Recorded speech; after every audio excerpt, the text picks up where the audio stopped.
दोस्तों आज हम फिर से हाजिर हैं आपके लिए एक और जबरदस्त हॉरर थ्रिलर सीरीज को लेकर। इसका नाम है निकोश छाया और इसकी IMDb रेटिंग है 6.2, जिसे आप होइचोई प्लेटफॉर्म पर भी देख सकते हैं। इस सीरीज में तंत्र मंत्र और शव साधना जैसी चीजों से जुड़ी हॉरर थ्रिलर स्टोरी दिखाई गई है। अभी इसका एक ही सीजन आया है जो बहुत ही दिलचस्प जगह पर जाकर खत्म होता है, तो उसी सीजन के सभी एपिसोड्स हम आज इस वीडियो में एक्सप्लेन करने जा रहे हैं। तो चलिए फिर बिना देरी किए शुरू करते हैं आज की ये एक्सप्लेनेशन। लेकिन आगे बढ़ने से पहले इस वीडियो को लाइक करके चैनल को सब्सक्राइब करना ना भूलें। तो एपिसोड 1 की शुरुआत होती है एक रहस्यमयी अंधेरी रात से, जहां हम एक लड़की को बेसुध हालत में चलते हुए देखते हैं। थोड़ी देर बाद उसे होश आता है और वो देखती है कि उसके सामने एक लड़की की कटी पीटी लाश पड़ी है। वो बहुत बुरी तरह से डर जाती है। तभी एक भयानक मॉन्स्टर उसका पैर पकड़ लेता है और डरावनी चीख के साथ ये सीन यहीं पर कट हो जाता है। अब हम आते हैं बहादुरी पर, जो एक रेनो अल्टिस हैं,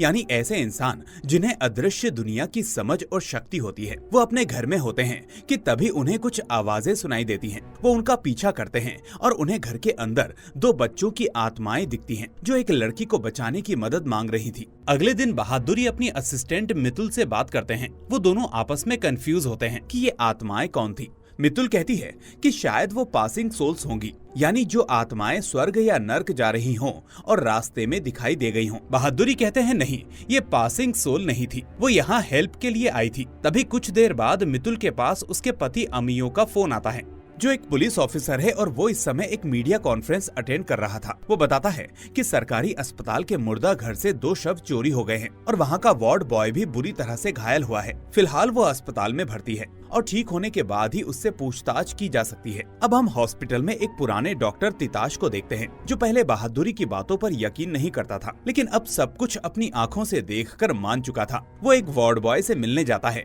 जो बेहद डरा हुआ होता है। वो बताता है कि रात में उसे बहुत अजीब महसूस हो रहा था। ड्यूटी के दौरान उसने देखा कि एक शव का सिर अपने आप हिल रहा है। वहाँ से एक सड़ी गली लाश की बदबू भी आ रही थी। जैसे ही वो लाश के पास गया, उसके सामने एक पिशाच आ गया, जिसकी लंबाई कम थी, शरीर कोयले से भी ज्यादा काला था, न आंखें ठीक से दिख रही थी और न ही उसके दांत थे न बाल, और उसमें से भयानक बदबू आ रही थी। वो कहता है कि उस गंध और डरावने दृश्य को देखकर वो अब तक शॉक में है। वहाँ पर खड़े बाकी लोग उस पर यकीन नहीं करते, लेकिन तिताश और अमियो सोच में पड़ जाते हैं, क्योंकि 10 साल पहले उनके दोस्त संजय ने भी बिल्कुल यही कहानी बताई थी। संजय हमेशा डरा डरा सा रहता था। उसे हर वक्त वही बदबू और पिशाच का डर सताता था। उस पिशाच का नाम था गेनू। उधर संजय इन दिनों थेरेपी ले रहा होता है। उसे आज भी लगता है कि उसके कारण कोई हादसा हुआ था। थेरेपिस्ट उसे समझाती है कि ये उसकी गलती नहीं थी, उसके दोस्तों ने उसकी बात नहीं मानी, इसलिए वो हादसा हुआ। गेनू की वजह से संजय ने अपनी गर्लफ्रेंड को भी छोड़ दिया था, वो भी इस डर से कि गेनू कहीं उसे नुकसान न पहुंचा दे। लेकिन अब 1 हफ्ते से गेनू दिख नहीं रहा, जिससे संजय को लग रहा है कि वो उसका भ्रम था और वो अब नहीं आएगा।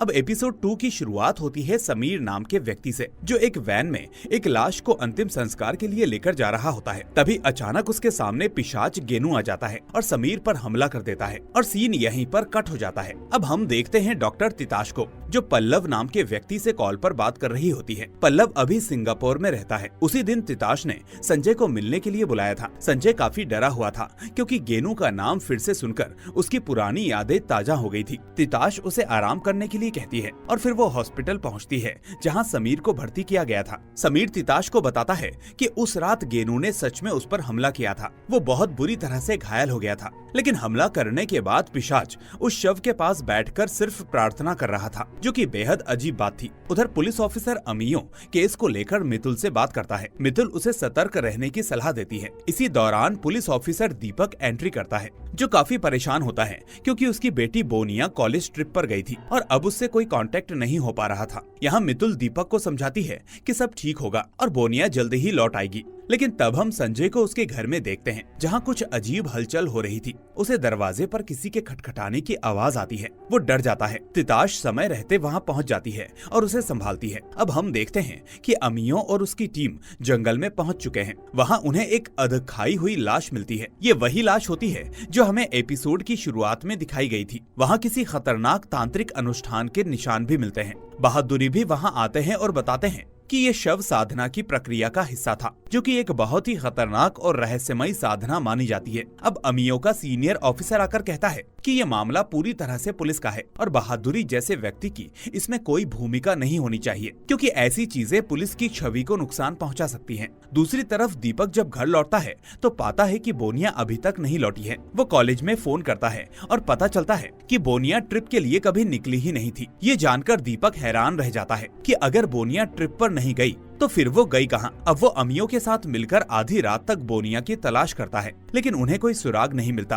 तब वो बहादुरी के पास पहुँचते हैं। बहादुरी संजय को भी बुलाते हैं और बताते हैं कि ये पिशाच किसी तांत्रिक के कंट्रोल में है। अपनी साधना के जरिए बहादुरी को ये भी पता चलता है कि बोनिया को जंगल में घूमते हुए देखा गया था और गेनू ने उसे पकड़ लिया था। यानी जो लड़की हमें एपिसोड 1 में दिखाई गई थी वो कोई और नहीं बल्कि बोनिया ही थी, और जिसने उसे किडनैप किया था वो था वही खतरनाक पिशाच गेनू। बहादुरी कहते हैं कि फिलहाल बोनिया जिंदा है, लेकिन वक्त बहुत कम है। अब संजय को अपना डर भूलकर गेनू के बारे में सब कुछ बताना होगा, लेकिन संजय बहुत डरा हुआ होता है। वो कहता है कि जब भी उसने किसी को गेनू के बारे में बताया वो मर गया, इसलिए अब वो किसी को कुछ नहीं बताएगा। बहादुरी उसे अपने कमरे में ले जाते हैं और कहते हैं कि तुम सिर्फ मुझे बताओ और मैं यकीन दिलाता हूँ कि गेनू तुम्हारा कुछ नहीं बिगाड़ पाएगा। अब संजय अपनी कहानी की शुरुआत करता है। वो बताता है कि उसके छोटे मामा का नाम था भानु, जो असल में एक तांत्रिक था। ये वही इंसान है जो हमें पिछले एपिसोड के अंत में दिखाया गया था। एक रात संजय ने अपने बचपन में देखा था कि भानु ने 2 बच्चों को मार डाला था, और ये वही आत्माएं थी जो बहादुरी के पास शुरू में मदद मांगने आई थी और वो किसी लड़की को बचाने के लिए कह रही थी। और यहीं पर शुरू होता है एपिसोड नंबर 3। और यहाँ संजय बताता है कि उसके माता पिता की मृत्यु एक दुर्घटना में हो गई थी। इसके बाद उसके मामा भानु ने उसे अपने पास रख लिया। एक रात संजय ने देखा कि भानु 2 बच्चों की हत्या कर रहा था, और हैरानी की बात ये थी कि वो दोनों बच्चे भानु के अपने ही बेटे और बेटी थे, यानी कि उसने अपने ही बच्चों की बलि दे दी थी। कुछ देर बाद संजय की मामी उसे वहाँ से भागने के लिए कहती है और उसे घर से बाहर निकाल देती है, लेकिन तभी पिशाच गेनू उसे पकड़कर वापस ले आता है। अगले दिन भानु संजय से कहता है कि वो एक महान तांत्रिक अनुष्ठान करने जा रहा है, जिससे उनके जीवन में समृद्धि आएगी और संजय के माता पिता की आत्मा को शांति मिलेगी। पर ये सब एक झूठ था। वो अनुष्ठान पूरा होने में 1 साल लगने वाला था, और इस दौरान संजय को उसके पास ही रहना था। संजय तब सिर्फ 10 साल का बच्चा था। एक रात उसकी मामी ने उसे फिर से भागने में उसकी मदद की और संजय वहाँ से पुलिस स्टेशन भागा, लेकिन जब पुलिस उसके साथ लौटती है तब तक भानु वहाँ से गायब हो चुका होता है। वहाँ सिर्फ कई लाशें मिलती है, जिसमें भानु के दोनों बच्चे और उसकी पत्नी की लाश भी शामिल होती है। बहादुरी को अब समझ में आ जाता है कि जो 2 आत्माएं पहले उनके पास मदद मांगने आई थी वो भानु के ही बच्चे थे, और वो किसी और को नहीं बल्कि बोनिया को बचाने के लिए कह रहे थे। उधर संजय आज तक इसी घटना के ट्रॉमा में जी रहा है, क्योंकि वो उस समय किसी को नहीं बचा सका। बहादुरी उसे समझाते हैं कि तुम्हारी कोई गलती नहीं थी, और ये सीन यहीं पर कट हो जाता है। हम देखते हैं कि अमियों और दीपक बोनिया की तलाश में एक लड़की से बात कर रहे होते हैं। वो लड़की बताती है कि उस रात बोनिया की तबीयत खराब हो गई थी और उसका दोस्त सुदेव उसे घर छोड़ने गया था। अब वो सुदेव से मिलने जाते हैं, लेकिन सुदेव उन्हें देखकर डर के मारे भागने लगता है, और इससे साफ हो जाता है कि कुछ न कुछ गड़बड़ जरूर है। अमियों और दीपक उसे पकड़कर पुलिस थाने ले जाते हैं। अब वो सुदेव से सख्ती से पूछताछ करते हैं। सुदेव बताता है कि उसने एक आदमी पलता से संपर्क किया था, जिसने उसे एक और व्यक्ति से मिलवाया। उस व्यक्ति ने वादा किया था कि वो सुदेव की तुतलाने की समस्या ठीक कर देगा, लेकिन बदले में उसने बोनिया की मांग की थी। अब हम उस तीसरे व्यक्ति को देखते हैं जो सुदेव से मिलने के बाद सीधा भानु के पास पहुंचता है। वो भानु का चेला होता है और उसे बताता है कि उन्हें वैसी लड़की मिल चुकी है जैसी अनुष्ठान के लिए चाहिए। वो मेंस्ट्रुअल साइकिल पर है। भानु ये सुनकर बहुत खुश हो जाता है। दूसरी ओर बहादुरी एक तांत्रिक से मिलने जाते हैं और उससे पूछते हैं कि क्या वो किसी भानु को जानता है। तांत्रिक बताता है कि हाँ, उसका नाम शव साधना से जुड़ा हुआ है और वो जल्द ही इस बारे में और जानकारी देगा। इसी दौरान एक अजीब घटना होती है। कोई व्यक्ति दरवाजे का हैंडल जोर जोर से हिलाने लगता है। जब बहादुरी उसे देखने जाते हैं तो पता चलता है कि हैंडल लाल हो चुका है, जैसे कि आग से तप रहा हो। कमरे में लाल रोशनी फैलने लगती है, लेकिन चौंकाने वाली बात ये होती है कि उनका केयरटेकर बिल्कुल सामान्य रूप से दरवाजा खोलकर बाहर चला जाता है, जैसे उसे कोई गर्माहट महसूस ही नहीं हुई। लेकिन बहादुरी के लिए वो हैंडल अभी भी जलता हुआ महसूस होता है, और तभी उन्हें एक भयानक आवाज सुनाई देती है, बहादुरी क्या तुम मुझे ढूंढ रहे हो? और इसी रहस्यमय क्लाइमेक्स पर एपिसोड नंबर 3 खत्म हो जाता है। एपिसोड नंबर 4 की शुरुआत होती है बोनिया से, जिसे उसी रात पीरियड्स शुरू हो जाते हैं। ये बात उसका दोस्त सुदैव सुन लेता है। जब वो कुछ काम से कमरे में जाती है तो सुदैव चुपके से भानु का दिया हुआ एक ताबीज उसके बैग में रख देता है। इस ताबीज के कारण बोनिया पर भानु का काला जादू हो जाता है और वो उसके कब्जे में आ जाती है। अब हम बहादुरी को देखते हैं, जो अपनी पोती आपाला से फोन पर बात कर रहे होते हैं। वो बताते हैं कि पिछली रात एक कौवा उनके घर में घुसने की कोशिश कर रहा था। शायद उसके जरिए कोई बुरी आत्मा अंदर आना चाह रही थी। फिर वो कहते हैं कि उन्हें पिछली रात वो डरावनी आवाज भी सुनाई दी थी। क्या तुम मुझे ढूंढ रहे हो? आपाला पूछती है कि क्या ये आवाज भानु की थी। बहादुरी जवाब देते हैं शायद नहीं, लेकिन ये किसी पुराने केस से जुड़ा हो सकता है। लेकिन फिलहाल उनका ध्यान सिर्फ बोनिया को बचाने पर है। अब बहादुरी सबके साथ होते हैं और बताते हैं कि बलि तांत्रिक पूजा और शव साधना कई तरह की होती हैं। शव साधना में एक मुर्दे के ऊपर बैठकर पूजा की जाती है, जिससे वो शरीर जाग जाता है और साधक को ताकत मिलती है। बहादुरी बताते हैं कि भानु ने ही बोनिया को अगवा किया है, क्योंकि उसे बोनिया का खून चाहिए। एक अविवाहित लड़की का मासिक धर्म वाला खून एक तांत्रिक के लिए बहुत ताकतवर माना जाता है। लेकिन भानु को सिर्फ खून नहीं चाहिए, वो ब्लड मून की रात गेनू और बोनिया की शादी कराना चाहता है। इस शादी के बाद उनके मिलन से एक नई अलौकिक आत्मा जन्म लेगी और फिर भानु बोनिया की बलि देकर अमर और शक्तिशाली बन जाएगा। ये सब बातें सुनकर मितुल बहुत डर जाती है। वो अमियो से कहती है कि कुछ भी करके बोनिया को बचाना होगा। इस बीच अमियो और संजय भी आपस में बात करके अपने पुराने झगड़े को सुलझा लेते हैं। अमियो अब समझ चुका होता है कि उस हादसे में संजय की कोई गलती नहीं थी। इसी समय एक कौवा सब पर निगाह रख रहा होता है, यानी कोई उन पर नजर रख रहा है। रात को बहादुरी को उनके नौकर की आवाज सुनाई देती है, जो एक लोरी गा रहा होता है। जब बहादुरी कमरे में जाते हैं तो पाते हैं कि नौकर पर भानु का साया है। वो बहादुरी से कहता है कि तुम संजय को नहीं बचा सकते। बहादुरी उसे होश में लाते हैं और घर को पवित्र करने के लिए गंगाजल छिड़कने को कहते हैं। साथ ही साथ हिदायत देते हैं कि अब कोई भी घर से बाहर नहीं जाएगा जब तक कि वो खुद ना कहें। दूसरी तरफ अमियो को बलदान नाम का एक आदमी मिलता है, जो बताता है कि उसने किसी को पूजा का सामान दिया था और वो उसे उस जगह तक ले जा सकता है। अब हम संजय को देखते हैं, जो अपने कमरे में होता है। वहाँ पर उसकी मामी की आत्मा आ जाती है, जो उसे डराने लगती है। वो कहती है कि तेरी वजह से भानु ने मुझे इतना मारा कि मेरा सिर तक तोड़ दिया। संजय ये सब सुनकर बहुत डर जाता है और बालकनी से नीचे गिर जाता है। अगले दिन वो हॉस्पिटल में भर्ती होता है। उसकी हालत गंभीर होती है। दूसरी ओर बहादुरी महसूस करते हैं कि उन पर फिर से कौवा नजर रख रहा है। अब उन्हें यकीन हो जाता है कि ये भानु ही है जो उन्हें देख रहा है। अगले दिन बहादुरी अपनी पोती आपाला से बात करते हैं और बताते हैं कि उन्हें यकीन है कि भानु उन्हीं के पीछे है। वो इस शहर में सिर्फ उन्हें खत्म करने के लिए आया है। बहादुरी अपने पुराने सभी केसेस की फाइलें देख चुके होते हैं। वो याद करने की कोशिश भी करते हैं, लेकिन उन्हें कुछ याद नहीं आता कि आखिर ये भानु कौन है। उधर अमियो और बलदान मिलकर उस चेले के अड्डे तक जाते हैं, जहाँ पूजा का सामान रखा था, लेकिन वो चेला वहाँ से भाग चुका होता है। अब बहादुरी ध्यान में जाते हैं और उन्हें दिखता है कि कोई अमियो पर हमला कर रहा है। और इसी के साथ एपिसोड नंबर 4 यहीं पर खत्म हो जाता है। एपिसोड नंबर 5 की शुरुआत होती है अमियो से, जो कि उस आदमी से भिड़ जाते हैं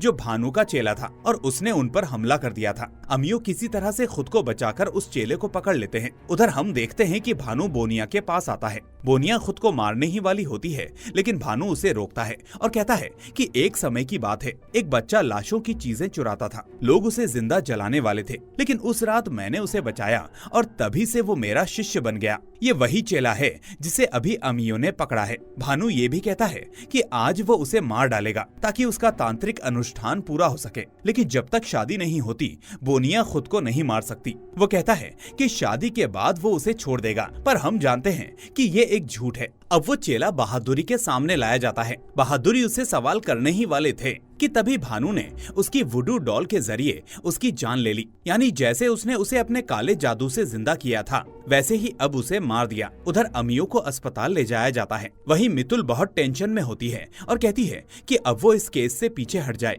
लेकिन अमियो कहता है कि अब पीछे हटना मुमकिन नहीं है। अब बहादुरी सबके सामने बहुत ही दुखी होकर कहता है कि वो बार बार हार रहे हैं। भानु उन्हें ये दिखाना चाहता है कि वो उनसे ज्यादा ताकतवर है और अब तो भानु ने उसके सामने ही उसके चेले को भी मार दिया। लेकिन बहादुरी साफ कहते हैं कि मैं बोनिया को ऐसे मरने नहीं दूंगा, अब मैं खुद जंगल जाऊंगा। वो बताते हैं कि भानु ने जंगल के चारों ओर एक सुरक्षा मंत्र बना दिया है, इसलिए वो उससे बाहर बैठकर कुछ नहीं कर सकते। सभी लोग बहादुरी के साथ चलने की बात करते हैं, लेकिन वो उन्हें समझाते हैं कि जैसे भानु ने संजय को डर और भ्रम से कमजोर किया, वैसे ही अब वो सबको भ्रम में डालने की कोशिश करेगा। यानी अब सभी को एक दूसरे पर शक होने लगेगा। वहीं हम भानु को देखते हैं जो बोनिया को शादी के कपड़े और गहने देता है और कहता है कि आज रात ही शादी होगी। वहीं दूसरी ओर बहादुरी शमशान घाट जाकर पूजा का सामान इकट्ठा करते हैं। फिर वो माँ काली की पूजा करते हैं और आशीर्वाद मांगते हैं कि वो बोनिया को बचा सकें। उसी समय अपाला यानी बहादुरी की पोती वहाँ आ जाती है, जो काफी अजीब लगता है। बहादुरी हैरान होकर पूछते हैं कि तुम यहाँ क्यों आई हो, यहाँ बहुत खतरा है। उधर भानु पूजा की तैयारी कर रहा होता है और गेनू पिशाच उससे पूछता है अगर बहादुरी आ गया तो क्या होगा। भानु जवाब देता है वो यहाँ नहीं आ सकता और अगर आया तो पूजा पूरी होने के बाद मैं खुद उसे देखने जाऊंगा। इससे पता चलता है कि भानु बहादुरी को बहुत अच्छी तरह से जानता है, लेकिन बहादुरी अभी तक याद नहीं कर पा रहे कि भानु कौन है। सबसे बड़ी बात यह है कि गेनू पिशाच भी बहादुरी से डरता है, क्योंकि उसे पता है कि बहादुरी कोई साधारण इंसान नहीं है बल्कि एक बहुत ताकतवर है। अब हम आपाला को देखते हैं जो अचानक अजीब तरह से बहादुरी से कहती है तुम कुछ नहीं कर सकते, तुम हार जाओगे, और इतना कहकर वो अपने शरीर को काटने लगती है। बहादुरी तुरंत उसके माथे पर हाथ रखते हैं और तब उन्हें समझ में आता है कि ये असली अपाला नहीं बल्कि भानु द्वारा भेजा गया छलावा है। यानी भानु इतना शक्तिशाली है कि वो बहादुरी जैसे अल्टिस को भी भ्रम में डाल सकता है। अब आखिरकार बहादुरी जंगल के अंदर पहुंचते हैं। उसी समय भानु और बहादुरी दोनों अपने अनुष्ठान शुरू कर देते हैं और इसी रहस्यमयी मोड़ पर एपिसोड नंबर 5 यहीं पर खत्म होता है। एपिसोड 6 यानी इस सीरीज का अंतिम एपिसोड शुरू होता है, जहां बहादुरी, अमियो और पूरी टीम जंगल में एंट्री करती है। वहां बहादुरी दीपक से कहते हैं कि वो यहीं रुके, क्योंकि वो फिलहाल सबसे ज्यादा कमजोर स्थिति में है। उधर भानु ने गेनू और बोनिया की शादी की रस्म शुरू कर दी होती है। बहादुरी और टीम उन्हें रोकने के लिए आगे बढ़ते हैं। रास्ते में उन्हें पल्लव दिखाई देता है जो डर के मारे भाग रहा होता है, लेकिन बहादुरी समझ जाते हैं कि ये सिर्फ एक इल्यूजन है और वो उसे नष्ट कर देते हैं। थोड़ा आगे बढ़ने पर उन्हें मितुल और तिताश की आवाजें सुनाई देती हैं, लेकिन वो भी एक छलावा ही होती है। बहादुरी अब भ्रमों को पहचानना सीख चुके होते हैं और टीम के साथ आगे बढ़ते हैं। अब सीन यहीं पर कट हो जाता है और हम एक घर के अंदर असली तिताश को देखते हैं और उसे पल्लव का फोन आता है कि वो घर आ चुका है और दरवाजा खोलने को कहता है, लेकिन मितुल को शक होता है और वो कहती है कि ये भी एक भानु का भेजा हुआ धोखा हो सकता है। मितुल दरवाजा नहीं खोलती और दरवाजा तेजी से हिलने लगता है, लेकिन मितुल अपनी तांत्रिक शक्ति और संयम से उसे रोक लेती है। अब हम शादी के स्थान पर आते हैं जहां गेनू सिंदूर भरने ही वाला होता है कि तभी बहादुरी अपनी शक्ति से उसका हाथ जला देते हैं। पूरी टीम वहां पहुंच जाती है, लेकिन तब तक भानु अपनी तांत्रिक शक्ति से गायब हो चुका होता है। अमियो उसे ढूंढने की कोशिश करता है, लेकिन बहादुरी उसे रोकते हैं और कहते हैं कि उसे मत ढूंढो, वो कोई साधारण तांत्रिक नहीं है, वो सबसे अलग है। और यहाँ अब सीरीज का सबसे बड़ा सच सामने आता है कि भानु का असली नाम असल में लोकनाथ है। वो बहादुरी का सबसे अच्छा शिष्य हुआ करता था, लेकिन जब वो गुप्त रूप से शव साधना करने लगा तो बहादुरी ने उसे अपने से अलग कर दिया। जाते समय लोकनाथ ने कहा था कि मैं लौट कर आऊंगा और तुम्हें ऐसा दर्द दूंगा जो तुम कभी नहीं भूलोगे। अब वो सच में वापस आ चुका है। उसी समय बहादुरी को मितुल का कॉल आता है, लेकिन फोन में अचानक से कुछ ग्लिच आने लगता है और भानु की आवाज सुनाई देती है। वो कहता है कि मैं ही तुम्हारा सबसे अच्छा शिष्य था, अब मैं तुम्हारी सबसे प्यारी शिष्या को तुमसे छीन रहा हूँ। यानी अब भानु की अगली चाल है मितुल को अपने कब्जे में लेना। और हम देखते हैं कि मितुल बेहोशी की हालत में कहीं जा रही होती है, जैसे किसी शक्ति के वश में हो। अब ये साफ हो जाता है कि ये कहानी सिर्फ पिशाच और तांत्रिक की नहीं है, बल्कि ये एक गुरु और शिष्य की लड़ाई है। बहादुरी अपने भटके हुए शिष्य लोकनाथ से टकराने जा रहे होते हैं ताकि वो अपनी शिष्या मितुल को बचा सकें। और इसी जबरदस्त मोड़ पर ये निकोष छाया सीरीज यहीं पर खत्म होती है, यानी इसका सीजन 1 यहीं खत्म होता है। अब इसके आगे क्या होगा वो तो हमें इसके अगले सीजन में ही पता चलेगा। अगर आपको इसकी स्टोरी पसंद आई हो तो हमें कमेंट करके जरूर बताएं, ताकि सेकंड सीजन आने पर हम उसे जल्दी से जल्दी आपके लिए ला सकें। बाकी अगर कोई सीरीज आपके दिमाग में हो तो आप भी हमें कमेंट करके सजेस्ट कर सकते हैं। लेकिन उससे पहले अगर आपको हमारा ये काम पसंद आता है तो वीडियो को लाइक करके चैनल को सब्सक्राइब करना ना भूलें। हम फिर मिलेंगे एक और ऐसी ही शानदार कहानी के साथ। Till then take care and thanks for watching.